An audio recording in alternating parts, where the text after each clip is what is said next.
All right, YouTube. Today I have an engine that's severely seized from rust. I'm going to show you my last ditch effort to unstick an engine in this condition. The other thing I want to say is before you buy or install a used engine for a project car or truck, we're talking something older, 60s, 70s, take some tools with you and make sure the engine spins over 360 degrees. It might save you some headaches. All right, so we picked up an engine for a project vehicle, and I did my due diligence, and it wouldn't bar over. And this is why I wanted you guys to see this video. I bought it cheap enough that it doesn't matter. But before you buy or install an engine, make sure it turns 360 degrees. A borescope might actually be a pretty good investment to save you this headache. This cylinder here it's not nearly as bad as the other. It's still pretty rough. I'm going to show you how to get this apart. So before this piston can come out, we have to get the rust out of at least a couple of these cylinders so the engine will rotate. I'm going to start just with a shop vac to get this heavy stuff out. Alright, so I vacuumed all the crud out.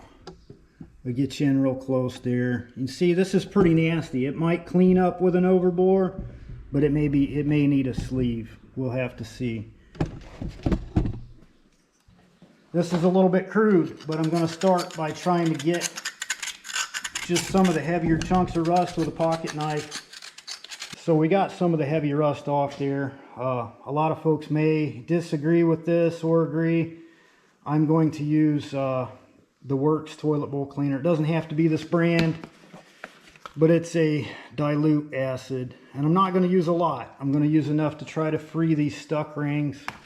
The paintbrush, make sure you're using eye protection, gloves, and in a well ventilated area. This method, you can ruin the piston. It's probably not good anyway. You can see we have just a little bit in there, and we're going to be using this brush to kind of saturate the rust. This piston will have to be driven out. It's not going to come out probably any other way. You can see we've brushed that around there. For this next step, I'm just going to try to absorb as much of that as I can with a paper towel. You see, that's why I didn't put a lot in there. It doesn't take a lot. Now that we've got that dried out, I'm going to take some 80 grit sandpaper and just rough this up so that I can put some more of the Works in there to start breaking the rust loose. You can see that that's removed a lot of it. We're going to put just a little bit more in there and brush it around. So now I've got the heaviest part of the rust off. I'm going to put a little bit of lubricant in there, and we're going to run a hone around it just to knock the high spots off.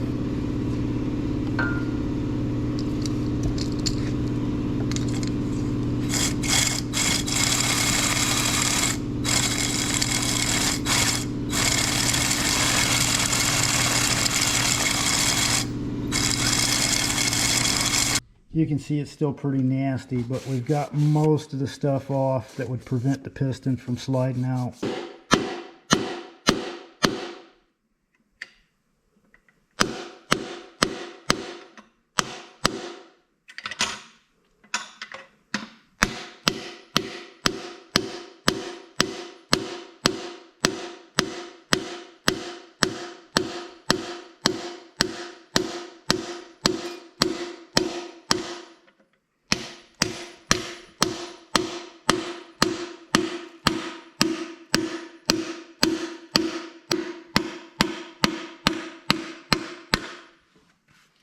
Alright, so you can see here, we were able to get the piston out. I don't know how much of this will show up in the video, but the acid in the toilet bowl cleaner was able to get past the crud around the dome of the piston and down into the rings. So we were able to get it unstuck.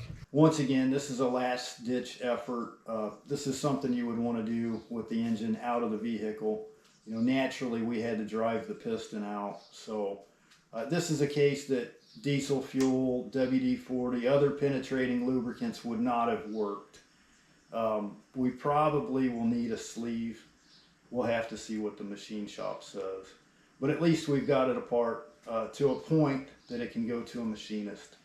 I hope that helps someone out. Thanks a lot.